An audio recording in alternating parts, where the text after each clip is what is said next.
Ón bhliain neamhbhíle sa 15 a ré tá ceiliúradh a dhéanamh ar bhrá agus ar Cailíní san Eolaíocht ar an 10 de bhí feabhra ahan bhliain. Ceiliúradh a ton ar thábhacht na Cailíní i gcursaí Eolaíochta agus ar éachtaí na mBan sa réimse seo.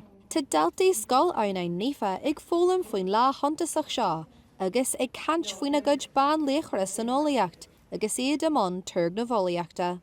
Ringmid tuirgnamh faoi phríomhaimlt agus dólamid gur phríomhaimlt níos leidir an nuirtá an drimtha gairú. Tá go leor mata san Eolaíocht agus is maithlim sin.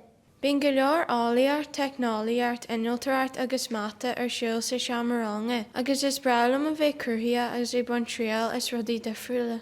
Thug le Cailíní agus mar rudaí a thur faoi deara ná smaoiní ar bhallaí difriúla a thuideann le fadhbanna a réite. Bhí Mary Curie ina hálaí ionta Chonaill, bhí si ina fhisicár agus ceimiceár. Ba í an chéad bheanna brunú an dúis Nobel orthu. Fuair si amach-faoi rudaí an gceathrú an síl go mór cosla le maisíní eacscathanna agus léas. Tá an sin nógama tá gobar mar ceimiceár san ospidúil, Tá job ionta samúlaí agus táhairta. Tá smaoiní maithe ag buachaillí agus Cailíní mar dhéanann a buachaillí álaíocht Cailíní mar na smínte cruthaithe sin.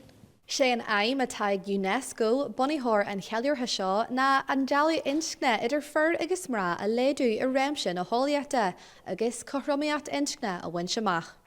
Kathryn Nuacht Cúla4 an Linne.